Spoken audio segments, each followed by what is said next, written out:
It began with a click, a digital siren song. They swore it was harmless. A joke. My channel, a ghost town of forgotten vlogs, needed a resurrection. The video, a digital plague, promised salvation. "Don't look," the warning screamed. Naturally I did. The screen throbbed, obscene geometry twisting. A guttural drone clawed at my eardrums, then a burst of snow. Something flickered within the noise, a glimpse of nightmare. I scoffed. Clever editing, but sleep offered no escape. Visions crawled from the dark corners of my mind, and a prickling unease settled on my skin. Just a video, I repeated like a mantra. A stupid, meaningless video. The feeling, however, grew. A shadow stretched long fingers across my soul, and then the bulb above shattered. My name's Mark. Content creator sounds better than desperate. Views are my oxygen. Sarah, my friend, buries herself in dusty books. Folklore, lost tongues, her escape. She smirked at the video tail. "Hawks," she declared, but her eyes gleamed. Then there's Ben, the code whisperer. A past he avoids. I hold a debt. He's my only hope to find the source. We're each haunted, drawn to the dark. I craved views, Sarah, answers, and Ben. While Ben sought peace, a weight pressed on me. No game. This felt real. The dreams festered. Symbols from the cursed video bled into my world, scarring walls, blinding my sight. I was losing ground. 3 days crawled by after watching that infernal clip. I woke to chaos. My sanctuary desecrated, not burglarized. Something far worse. Furniture splintered. A Jackson Pollock painting made of gore splattered the walls. The video sigils, everywhere, etched in blood. My blood. The memories vanished. An abyss swallowed me whole. I rang Sarah, voice cracking. She rushed over, face blanched. "Mark, this is bad," she whispered, breath catching. Way past pranks. Ben arrived later, eyes wide pools of dread. The video's roots led him to a forgotten asylum, miles from civilization. A place soaked in misery. Unholy acts. He deciphered the video's guts. Hidden code. A message. A call. The video's drone echoed. Louder. A hammer inside my skull. I sensed it. A presence. Cold as a tombstone. It was here. Thanks to me. The asylum loomed, stone teeth gnawing at the sky. Rot and ozone hung heavy in the air, a metallic tang of old blood. Sarah, face pale, flipped through her notes. The place had been built on cursed ground. A native burial site.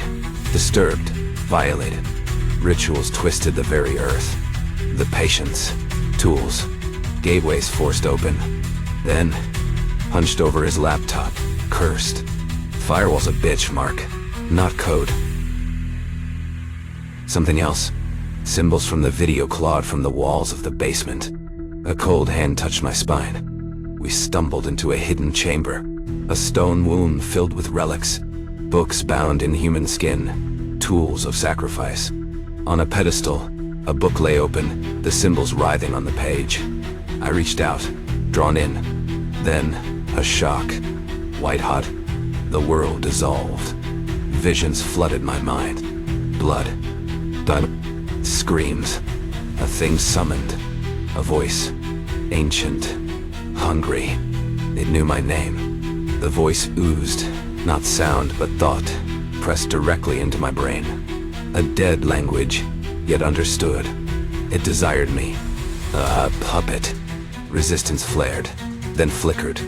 Like a drowning man, my mind gave way. Sarah screamed, clawing at me.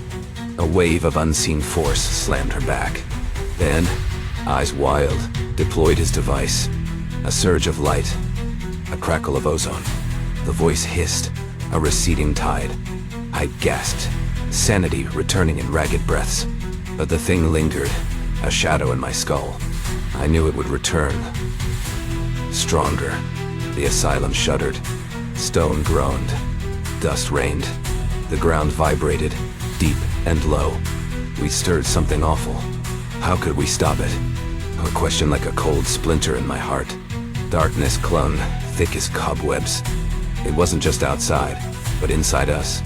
The asylum had opened a door, and something had crawled through. Sarah saw shadows flicker at the edge of sight. Whispers followed her. Ben's tech, his shield, turned traitor. Screens glitched, displaying the pulsing symbols. He muttered about surveillance, eyes darting. Me? Boy. I fought a losing war.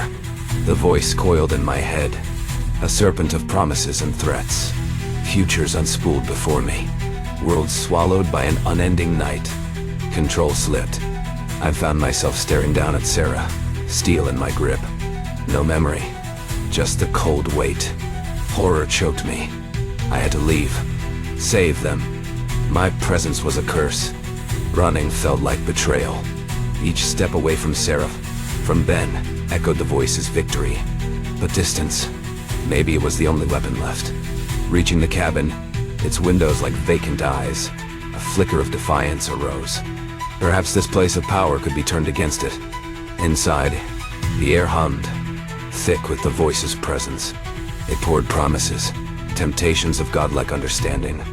For a heartbeat, the visions were intoxicating. Then, a crash. Sarah and Ben. Hope ignited, grief and searing. But the voice snuffed it out. Sarah, screaming, caught in a nightmare of her own making. Ben, paralyzed, his tech useless, facing his deepest fear. The cabin's shadows twisted, mocking.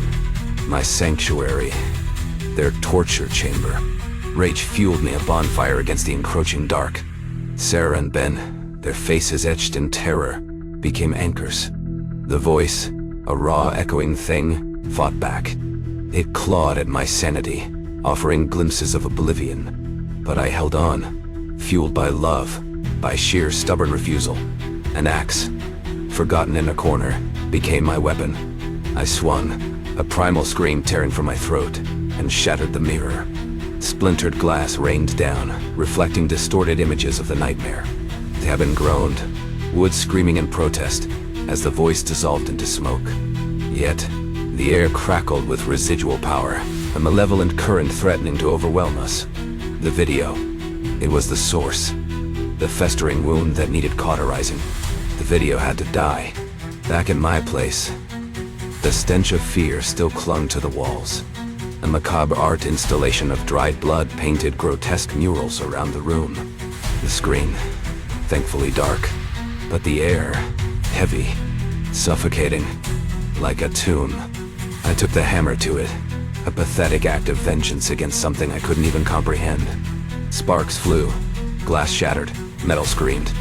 The video, the source, reduced to junk. For a moment, silence. Then, a hollowness, a gaping void where the voice had been. Relief washed over us, quickly followed by a bone-chilling emptiness. We were free, maybe. But the world felt different, tainted. A sense of unseen eyes lingered. Sarah flinched at shadows. Ben hadn't spoken since. He just stared, a vacant look. The video was gone, the voice silenced. Yet, the nightmare had only changed form. We escaped the abyss, but a piece of it followed us home. Life crawled forward, changed by what we'd faced. Sarah, now wary, immersed herself in her research, a flickering lamp against the dark. Ben, quiet still, funneled his skills toward rebuilding, haunted by the unseen. My channel became a digital graveyard, abandoned. The joy was gone, replaced by the ghost of that scream. But sometimes, late, I thought I felt it. A vibration in the floorboards, a subtle thrum in the air. Then I looked at the sky and noticed the stars had changed. It wasn't a big change, but the constellations were different. Slightly different, but the difference was there. I didn't mention it to Sarah and Ben, afraid of what they would say, afraid of what it meant. The internet may forget, but the universe remembers, and it never truly